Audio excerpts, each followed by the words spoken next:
Hi students, இன்னைக்கு exercise 2.3ல 10th problem பார்க்க போறோம். என்ன question கொடுத்திருக்காங்கன்னு பாருங்க.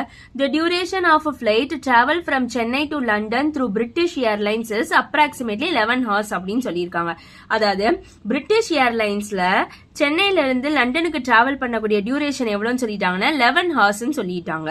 நெக்ஸ்ட் பாருங்க, the airplane begins its journey on Sunday at 23.30 hours அப்படின்னு கொடுத்திருக்காங்க.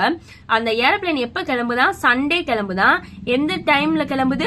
23.30 hours. அதாவது 24 hours ஃபார்மேட்ல இதை கொடுத்திருக்காங்க. நம்ம 12 hours ஃபார்மேட்ல சொல்லலாம் அப்படின்னா 11:30க்கு கிளம்புதுன்னு அர்த்தம். ஓகேவா? நெக்ஸ்ட் பாருங்க, then if the time at Chennai is 4.5 hours ahead to that of London's time அப்படின்னு சொல்லியிருக்காங்க. அதாவது லண்டனை விட சென்னை டைம் எப்படி இருக்கான்? 4.5 hours அதிகமா இருக்கு அப்படின்னு சொல்லியிருக்காங்க. Then find the time at London. When will the flight lands at London airport? So London ஏர்போர்ட்ல இறங்கும் போது லண்டன் டைம் என்னன்னு நம்மள கண்டுபிடிக்க சொல்லியிருக்காங்க. இப்போ ப்ராப்ளம் பார்த்துடலாம். இப்போ நம்ம இதை கான்க்ரூவன்ஸ் மாடலோல நம்ம சால்வ் பண்ண போறோம். எப்படி பண்றதுன்னு பார்க்கலாம்.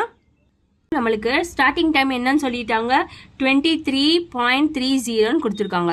டோட்டல் டியூரேஷன் எவ்வளோன்னு கொடுத்துருக்காங்க? 11 ஹார்ஸ்ன்னு கொடுத்துருக்காங்க. ரெண்டுமே ஹார்ஸ்ல தான் கொடுத்துருக்காங்க. ஸோ ஜஸ்ட் நம்ம இதை இப்படி எழுதிக்கலாம். நம்ம ஆட் பண்ண போறோம், அதனால நம்ம இப்படி எழுதிக்கலாம். Is congruent to X. London ஏர்போர்ட்ல போய் இறங்கும் போது என்ன டைம்னு நம்மளுக்கு தெரியாது, அதனால நம்ம எக்ஸ்ன்னு எடுத்துக்கலாம். எக்ஸ் மாட் 24 hours ஃபார்மேட்ல கொடுத்துருக்காங்க. ஸோ மாட் 24 அப்படின்னு எடுத்து எழுதிக்கலாம். ஓகே, இப்போ இந்த ரெண்டையும் நம்ம ஆட் பண்ண போறோம்.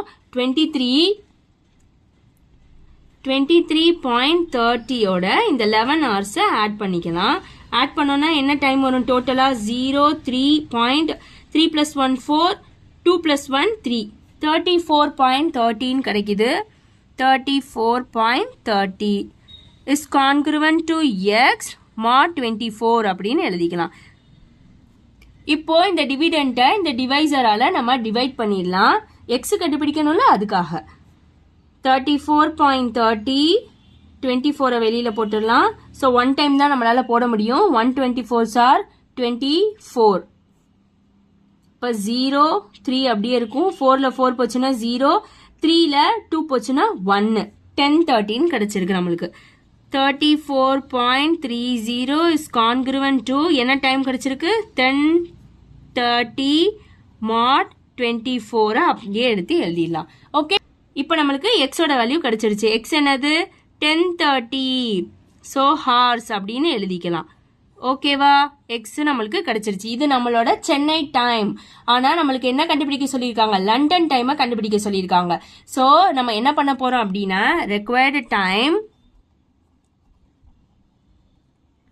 required time is equal to இது நம்மளோட சென்னை டைம். சென்னை டைம் எப்படி இருக்கும்னு சொல்லியிருக்காங்க? 4.5 hours எப்படி இருக்கும்? லண்டன் டைமை விட அதிகமா இருக்கும், அப்படிதானே? ஸோ நம்ம என்ன பண்ண போறோம் அப்படின்னா, இந்த 4:30 4.5 ஹவர்ஸ்னா என்னது? 4:30 4.5 மணி நேரம். அதை இந்த 10:30யோட சப்ராக்ட் பண்ண போறோம். 10:30 4:30ல இருந்து சப்ராக்ட் பண்ணோம்னா 0 0 இங்க 10 ஆயிரும். ஸோ 10ல 4 போச்சுன்னா 6. அப்போ 6 hours. இதுதான் நம்மளோட லண்டன் டைம். லண்டன் ஏர்போர்ட்ல போய் இறங்கும் போது என்ன டைம் இருக்கும்? அப்ப 6 hours இருக்கும். The flight will land London airport at 6 AM on Monday அப்படின்னு எழுதிக்கலாம். அதாவது எப்போ ஸ்டார்ட் ஆகுது? சண்டே 23.30, அதாவது 11:30 PMக்கு கிளம்புது. ரீச் ஆகுறது 6 hours அப்படின்னா மறுநாள் 6 AMக்கு மார்னிங் காலையில். அப்போ என்னவா இருக்கும்? மண்டேவா இருக்கும். மண்டே லண்டன்ல ரீச் ஆகுது. ஸோ அதனால நம்ம எப்படி எழுதிக்கலாம்? 6 AM on Monday அப்படின்னு சொல்லிட்டு எழுதிக்கலாம். ஓகே, ஏதாவது டவுட்னா கமெண்ட் பண்ணுங்க. உங்க ஃப்ரெண்ட்ஸுக்கு இந்த வீடியோவை ஷேர் பண்ணுங்க. சப்ஸ்கிரைப் பண்ண மறந்துடாதீங்க. தேங்க்யூ.